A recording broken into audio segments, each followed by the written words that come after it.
Hey guys, Fire here from InDepth Gaming, bringing you another game review. This time we're checking out Oneiros. This game was developed by Co-Valley Games and published by Ultimate Games and released on January 13th, 2021 for a price of $10.99. You can currently pick up the game if you want. We have a link down below to download the game yourself. It is a rather easy completion. There's a couple guides out there on the internet, so we're not going to make one on our channel, I'm afraid. There's just already a lot of them out there, and no need to flood everybody with a ton of guides. But we wanted to tell you about our opinions of the game, so we'll dive in a little bit and talk about it. So I'm just going to continue from a new playthrough session.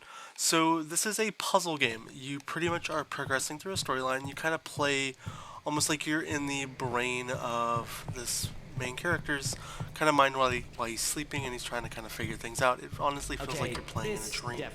So you're going to be presented with a ton of different puzzles, from trying to navigate your way around rooms and figure out combination locks, down to just trying to discover which way to go and what pathways to use as you progress through the game. The controls overall are really simple and easy to play, and the puzzles are not too overly difficult.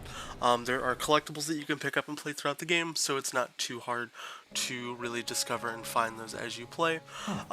There are a good bit of collectibles though, like I am saying though, so keep in mind you'll need to pick up a ton of like video game type things and books, but nothing too frustrating.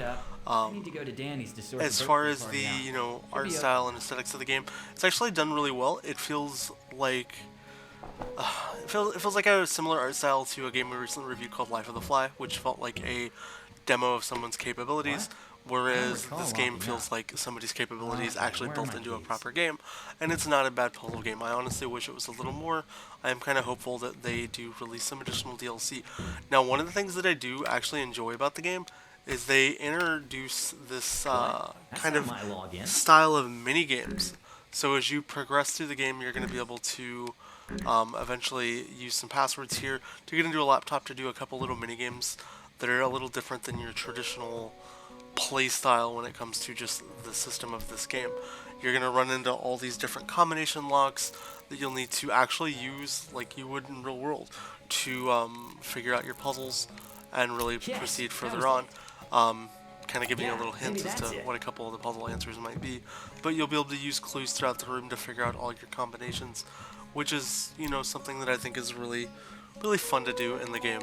Just having to spend the time to really find things. So I'm not going to show you how to unlock any more of them out here, but it's a little bit of a hint on how to progress and find. You're going to want to make sure you open up, pick up everything, and really do all the different various mini games as you try to really get everything completed.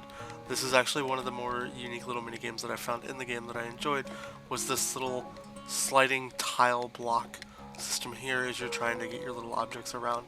It's neat that the game gives you a variety of different ways to take on little puzzles, and you're presented with a lot of unique little things.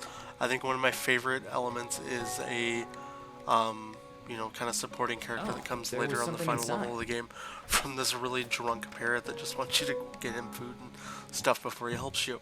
But I don't want to show off too much of the game here, as obviously this is a review, and I don't want to ruin it for people who want to just really enjoy playing the game. As you progress through, I'm going to recommend making sure you just go around and pick up everything. Make sure you look everywhere. The neat little spoilers and little play on prior games that they make, kind of making fun of other game titles, is pretty cool. And a neat little kind of Easter egg. I know it's more catered toward PlayStation covers, but hey, it's still an Xbox game nonetheless. If I had to give the game any type of a rating, I'm going to give the game about a 6 to 7 out of 10. I'll say 6.5 out of 10. It's not too challenging, and it's actually really short for what it is. I would like to have seen, a little more levels, even at like the $11 price. I know it's not a lot for a game, but there's still a decent bit of games out there for this price point. Outside of that, if you guys do want to check the game out for yourself, like I said in the beginning, there's a link down in the description. If you have any questions for us, definitely let us know down in the comments. We'll be happy to answer them. Like this video if you found it helpful, while I just walk around staring and opening doors and pushing things. Outside of that, I hope you guys have a wonderful day, and we will catch you guys next time.